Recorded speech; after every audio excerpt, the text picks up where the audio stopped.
Chartered accountants के द्वारा GST act के अंतर्गत या फिर इनकम टैक्स एक्ट के अंतर्गत जो ऑडिट रिपोर्ट इशू की जाती हैं उसमें यूडीआईएन नंबर यानी कि unique document identification number mention करना कंपलसरी होगा। इसके लिए आईसीएआई ने एफएक्यूज रिलीज़ किए हैं, उनके बारे में हम इस वीडियो में डिस्कस करेंगे। taxheal.com के यूट्यूब चैनल पर मैं सीए सतबीर सिंह आपका स्वागत करता हूं। रेगुलर अपडेट के लिए आप हमारे चैनल को सब्सक्राइब करें, नोटिफिकेशन बेल को प्रेस करना ना भूलें ताकि जैसे ही हम कोई नया अपडेट डालें आपके पास इमीडिएटली यह अपडेट पहुंच जाए। आईसीएआई ने जीएसटी और टैक्स ऑडिट के लिए यूडीआई नंबर के ऊपर एफएक्यू रिलीज़ किया है। यूडीआई नंबर किस प्रकार की ऑडिट रिपोर्ट के लिए मैंडेटरी होगा 1 अप्रैल 2019 के बाद, इसके बारे में आईसीएआई ने कहा है कि सभी प्रकार की टैक्स ऑडिट रिपोर्ट जो कि इनकम टैक्स एक्ट 1961 के अंतर्गत इशू की जाती हैं या फिर जीएसटी ऑडिट रिपोर्ट जो कि सीजीएसटी एक्ट 2017 के अंतर्गत इशू की जाएगी 1 अप्रैल 2019 के बाद, उनमें unique document identification number mention करना जरूरी होगा चार्टर्ड अकाउंटेंट के द्वारा। क्या यूडीआई नंबर उन टैक्स ऑडिट रिपोर्ट और जीएसटी ऑडिट रिपोर्ट के लिए भी मेंशन करना ज़रूरी है जिन्हें कि ऑनलाइन फाइल किया जाता है डिजिटल सिग्नेचर के साथ? जी हाँ, यूडीआई नंबर सभी प्रकार की ऑडिट रिपोर्ट के लिए मैंडेटरी है, भले ही वो मैनुअली फाइल की जाए या फिर ऑनलाइन फाइल की जाए। यदि ऑनलाइन फाइल करने के लिए यूडीआई नंबर को मेंशन करने के लिए कोई फील्ड नहीं दिया गया है तो उस केस में भी आपको यूडीआई नंबर को जनरेट करना है और अपने पास रिटेन करके रखना है ताकि फ्यूचर में यदि इनकम टैक्स डिपार्टमेंट या कोई और स्टेक होल्डर इसे मांगता है तो आप उसे प्रोवाइड कर पाएँ। टैक्स ऑडिट के लिए यूडीआई नंबर को जनरेट करने के लिए क्या प्रोसेस है? इसके लिए आपको यूडीआईएन की वेबसाइट पे लॉगिन करना है। उसके बाद डॉक्यूमेंट टाइप पे आप जीएसटी एंड टैक्स ऑडिट को सिलेक्ट करेंगे। उसके बाद date of signing of report आपको मेंशन करनी है। इस प्रकार यहाँ पे ये दिया गया है, यहाँ पे certificate GST and tax audit and other audits है। आपको यहाँ पे GST and tax audit select करना है। उसके बाद आपको relevant section income tax act का जो है वो सिलेक्ट करना है particular of section and form की हेडिंग से, जो कि ड्रॉप डाउन लिस्ट में अवेलेबल होगी। इस प्रकार यहाँ पे ड्रॉप डाउन लिस्ट है, यहाँ से आपको जो सेक्शन है इनकम टैक्स एक्ट के वो चूज़ करने हैं। या फिर यदि आप जीएसटी एक्ट के अंतर्गत फाइल कर रहे हैं तो सबसे लास्ट में जीएसटी एक्ट का जो है सेक्शन दिया गया है, आप उसे चूज़ कर सकते हैं। इसके अलावा यदि कोई ऐसी रिपोर्ट आप इशू कर रहे हैं जो कि यहाँ पे सेक्शन में मेंशन नहीं की गई है इनकम टैक्स एक्ट के, तो आप other report under IT act 1961 जो है वो चूज़ कर सकते हैं। यहाँ पे अदर रिपोर्ट अंडर सेक्शन जो है अंडर आईटी एक्ट का जो ड्रॉप डाउन लिस्ट है वो दी गई है, आप उसे चूज़ कर सकते हैं। उसके बाद आपको की फिगर की जो वैल्यू भरनी है डिस्क्रिप्शन में, जैसे कि यहाँ पे दिया गया है, यहाँ पे आप पर्टिकुलर भरेंगे, फिगर्स भरेंगे और जो वैल्यू है वो भरेंगे। उसके बाद डॉक्यूमेंट डिस्क्रिप्शन भरेंगे। जीएसटी ऑडिट रिपोर्ट को इशू करने के लिए यूडीआईएन को किस प्रकार जनरेट करना है, इसके लिए सबसे पहले आपको डॉक्यूमेंट टाइप में GST and tax audit select कर लेना है। उसके बाद आपको रेलेवेंट सेक्शन सीजीएसटी एक्ट का सिलेक्ट कर लेना है पर्टिकुलर ऑफ सेक्शन से। और यदि आप किसी और सेक्शन के अंदर रिपोर्ट ऑडिट कर रहे हैं जो कि यहाँ पे मेंशन नहीं किया गया है तो आपको other report under CGST act 2017 select करना है। उसके बाद आपको फिगर या वैल्यू या डिस्क्रिप्शन जो है वो भरनी है। इस प्रकार जब आप यूडीआईएन की वेबसाइट पे लॉगिन कर लेंगे तो यहाँ पे जीएसटी एंड टैक्स ऑडिट आपको सेलेक्ट करना है। उसके बाद आप यहाँ पे नीचे जाएंगे और यहाँ पे ये सीजीएसटी एक्ट का यदि आप ऑडिट कर रहे हैं तो यहाँ पे सेक्शन रेलेवेंट आपको सेलेक्ट करना है। यदि ये सेक्शन एप्लीकेबल नहीं है आपके लिए और आप रिपोर्ट इशू कर रहे हैं तो उस केस में आप other report under CGST act यहाँ पे सिलेक्ट कर सकते हैं। उसके बाद आपको यहाँ पे वैल्यूज़ और जो फिगर्स हैं वो भरनी है।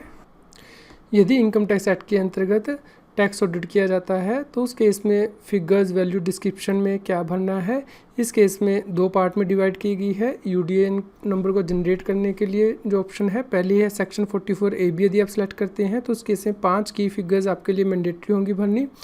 जैसा कि आप अपनी स्क्रीन पर रेफर कर पा रहे हैं कि हम यहाँ पे यदि ऊपर सेलेक्ट करते हैं सेक्शन 44AB तो उस केस में आपके लिए टर्नओवर भरनी होगी as per form number 3CD यहाँ पे। इसके अलावा नेट प्रॉफिट आपके लिए भरना जरूरी होगा। Return down value fix asset की आपको भरनी होगी। असेसमेंट ईयर यहाँ पे आपको भरना होगा YYYY फॉर्मेट में। इसके अलावा फॉर्म रजिस्ट्रेशन नंबर आपको यहाँ पे भरना होगा और एसएससी का पैन नंबर यहाँ पे भरना होगा। एसएससी का पैन नंबर यहाँ पे भरना मैंडेटरी नहीं है, आप इसे जो है स्किप भी कर सकते हैं। यहाँ पे डॉक्यूमेंट डिस्क्रिप्शन भरनी मैंडेटरी है जो कि 15 से 20 कैरेक्टर की होगी। यदि कोई वैल्यू नहीं है आपके पास तो आप जीरो भी मेंशन कर सकते हैं। इसके अलावा जो दूसरी ऑप्शन आपके पास होगी वो होगी यदि आप other than 44 A B select करते हैं तो उसके इसमें 3 की फील्ड आपको भरनी मैंडेटरी होंगी। यहाँ पे मान लीजिए हम लोग कोई और सेक्शन चूज़ करते हैं, सपोज कर 35E, तो यहाँ पे आपको असेसमेंट ईयर भरना मैंडेटरी है, FRN नंबर यानी कि फॉर्म रजिस्ट्रेशन नंबर भरना है और पर्टिकुलर का फील्ड आपको यहाँ पे भरना है।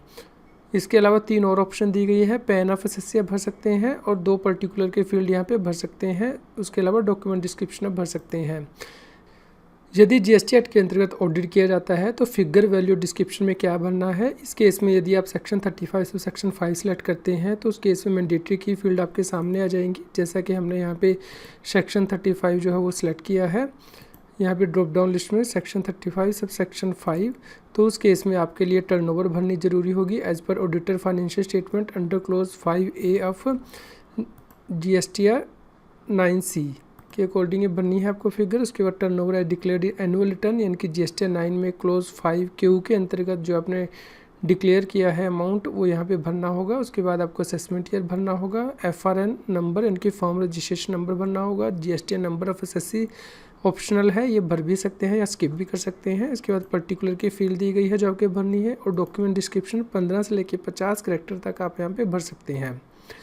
यहाँ पे यदि आपके पास जो कोई फील्ड है जो जैसे कि FRN नंबर है वो अवेलेबल नहीं है तो आप नॉट एप्लीकेबल यहाँ पे सिलेक्ट कर सकते हैं। इसके अलावा जो दूसरा ऑप्शन है वो सेक्शन 66 सब सेक्शन 1 को सिलेक्ट करना है। यदि आप यहाँ ऊपर ड्रॉप डाउन लिस्ट में जीएसटी एक्ट के अंतर्गत सिलेक्ट करते हैं सेक्शन 66 सब सेक्शन 1 यानी कि ADT 4, तो उस केस में आपको short payment of taxes as per form ADT 04 भरनी होगी। Any other amount as per form ADT 4 भरना मैंडेटरी है। असेसमेंट ईयर भरना मैंडेटरी है। FRN नंबर आपको भरना है यहाँ पे, GST ऑफ एसएससी पर्टिकुलर दिए गए हैं और डॉक्यूमेंट डिस्क्रिप्शन आपको यहाँ पे 15 से 50 कैरेक्टर की भरनी है। इस प्रकार ये डिटेल जो है आपको प्रोवाइड करनी होंगी। यदि इनकम टैक्स एक्ट के अंतर्गत टैक्स ऑडिट किया जाता है सेक्शन 44AB के अंतर्गत, तो क्या फॉर्म 3CA 3CB के लिए अलग से UDI नंबर जनरेट करना होगा और 3CD के लिए अलग से जनरेट करना होगा? जी नहीं, इस केस में आपको UDI नंबर जनरेट करना है पर असाइनमेंट पर सिग्नेटरी के अकॉर्डिंग। इसलिए इस केस में आपको एक ही UDI नंबर जनरेट करना है और उसी UDI नंबर को आपको सभी फॉर्म में यूज़ करना है, यानी कि 3CA 3CB और 3CD में। यदि जीएसटी और टैक्स ऑडिट रिपोर्ट के साथ अनेक्शर्स भी लगाए जाते हैं तो क्या हर अनेक्शर के लिए UDI नंबर अलग से जनरेट करना होगा? जी नहीं, आपको एक ही UDI नंबर जनरेट करना है पर असाइनमेंट पर सिग्नेटरी के बेसिस पर। इसलिए यदि आप ऑडिट रिपोर्ट के साथ अनेक्शर्स भी अटैच कर रहे हैं तो आपको हर अनेक्शर पे उसी UDI नंबर को मेंशन करना है। यदि मैं UDI नंबर को जनरेट करना भूल जाता हूं तो उस केस में क्या होगा, UDI नंबर आप 15 दिन तक जनरेट कर सकते हैं, यानी कि डॉक्यूमेंट के साइन होने के बाद भी आप 15 दिन के अंदर UDI नंबर को जनरेट कर सकते हैं। UDI नंबर को जनरेट करना मैंडेटरी है as per ICAI council decision. इसलिए यदि कोई चार्टर्ड अकाउंटेंट UDI नंबर को मेंशन किए बिना कोई ऑडिट रिपोर्ट इशू करता है तो उसके अगेंस्ट डिसिप्लिनरी एक्शन लिया जा सकता है ICAI के द्वारा। UDI नंबर को कौन जनरेट कर सकता है? UDI नंबर को full time practising chartered accountant जिसका कि एक्टिव स्टेटस है और जो कि डॉक्यूमेंट्स को टेस्ट कर सकता है, साइन कर सकता है, वह ही जनरेट कर सकता है। यदि कोई पार्टनरशिप फॉर्म है तो उस केस में जो पार्टनर साइन कर रहा है वह ही UDI नंबर को जनरेट कर सकता है। उसके बिहाफ पे कोई दूसरा व्यक्ति UDI नंबर को जनरेट नहीं कर सकता है। यदि मैं मल्टीपल फॉर्म में पार्टनर हूँ तो उस केस में UDI नंबर को जनरेट करते हुए मुझे FRN नंबर यानी कि फॉर्म रजिस्ट्रेशन नंबर में क्या मेंशन करना है। यदि कोई व्यक्ति एक से ज़्यादा फॉर्म में पार्टनर है तो उस केस में जिस फॉर्म के बिहाफ पे ऑडिट रिपोर्ट को साइन कर रहा है उसका FRN नंबर मेंशन करना होगा। यदि वह मेंबर अपने इंडिविजुअल कैपेसिटी में साइन कर रहा है तो उस केस में FRN नंबर में वह नॉट एप्लीकेबल जो है वो मेंशन करेगा। इसके अलावा UDI नंबर के लिए हेल्प डेस्क भी दिया गया है, आप यहाँ पे ईमेल भी कर सकते हैं udin@iciai.in और यहाँ पे मोबाइल नंबर भी दिए गए हैं जिन्हें कि आप इमरजेंसी में कॉन्टैक्ट कर सकते हैं। यदि आप UDIN नंबर पर और अधिक जानकारी चाहते हैं तो उसके लिए आप हमारे YouTube चैनल की वीडियोस को रेफ़र कर सकते हैं जिनके लिंक के इस न्यूज़ की वीडियो डिस्क्रिप्शन में भी दिए गए हैं। यदि आप टैक्स के बारे में और अधिक जानकारी चाहते हैं तो हमारे YouTube चैनल की प्लेलिस्ट को रेफ़र कर सकते हैं। यहाँ पे टॉपिक वाइज वीडियो दिए गए हैं जिन्हें कि आप रेफ़र कर सकते हैं। टैक्स और फाइनेंस के रेगुलर अपडेट के लिए आप हमारी न्यूज़लेटर को सब्सक्राइब कर सकते हैं, जिसका लिंक इस न्यूज़ की वीडियो डिस्क्रिप्शन में भी दिया गया है। आज की फाइनेंस न्यूज़ आपको कैसी लगी, इसके बारे में कृपया लाइक करें और शेयर करें।